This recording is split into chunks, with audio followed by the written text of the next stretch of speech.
What you're about to hear could be disturbing. A college freshman taking Econ 101 could tell you this. Trump has no idea what he's doing. And to that point, when you see spineless sycophants like Stephen Moore take shots at Senor Man-Titties, all bets are off. That is crazy! And before I show you Moore's take, Moore is one of those humps who has over the years promoted trickle-down voodoo economics, questioned women in the workplace, and denied the 2020 election. So for him to push back on the almighty fat one, well, you might say it's a sign. But we have seen a little bit of market upset. What is your perspective on the way forward?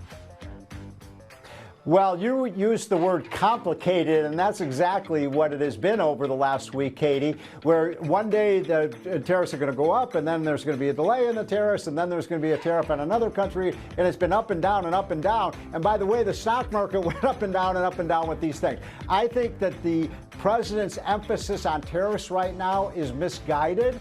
I think we have a very wobbly economy. We saw a not very good jobs report on Friday. The consumer confidence numbers are sinking, and other indicators are not positive. The economy needs a pick-me-up, and tariffs are not a pick-me-up. What is the Trump tax cut.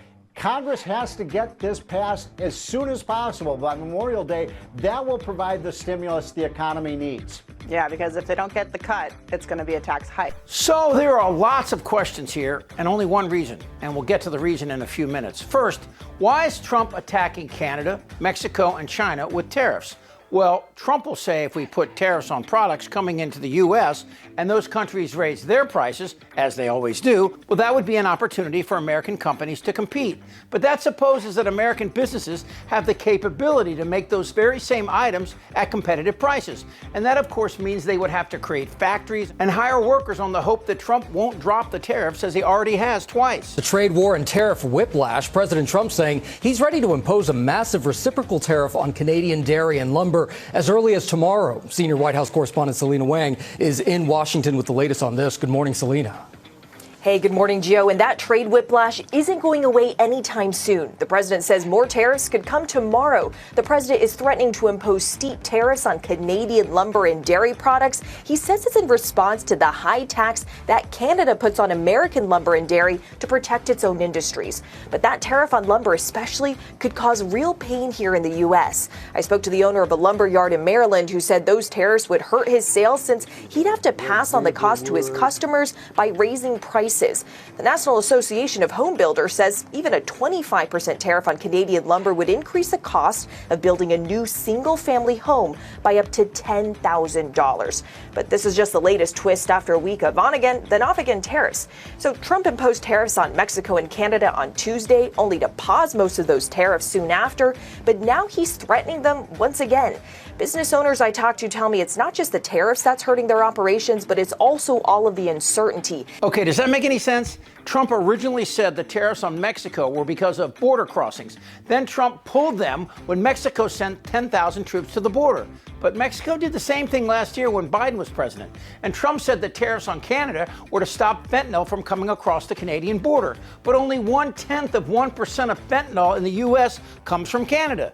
And China, they send billions of dollars in goods to the U.S., and there's no way we can ever match those prices. I mean, Apple makes iPhones in sweatshops with 13-year-olds working 50-hour weeks. And though Elon would love that here, it ain't gonna happen. Elon? Nah, he's got himself a mess. You know, he said the other day, oh, I've never voted for a Republican. I said, I didn't know that. He told me he voted for me. So he's another bullshit artist. Well, stop immigration and force migrants to leave in terms of wages. Unless you're Hamilton, I'm kind of against it. Isn't that going to be inflationary?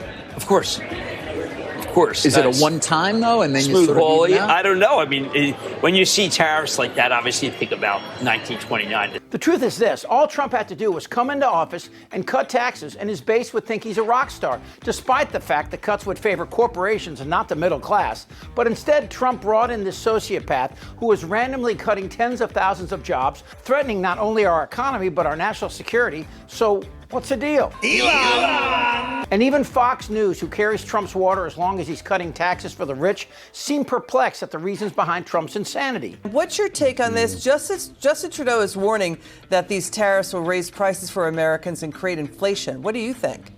What it creates is disruption, and he's going to milk this for all it's worth.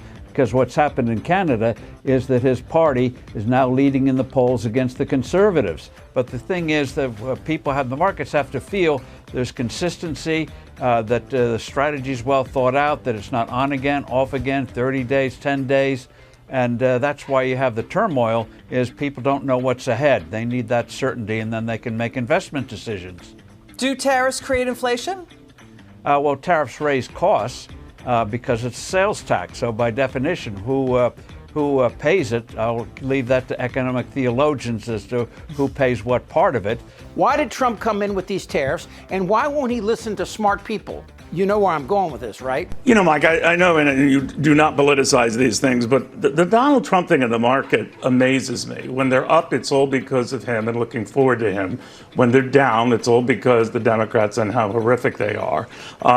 Yet some of our biggest point fall-offs, 3 of the biggest of the top 10, occurred during his administration. Now, a lot of those were in the COVID years. I get that.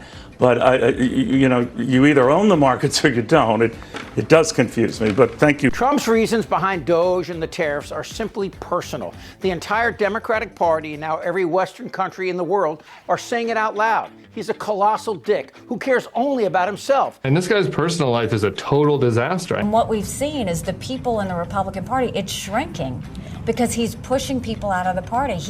That's why we have so many independents now. As evidenced by his market manipulation and the Bitcoin con game.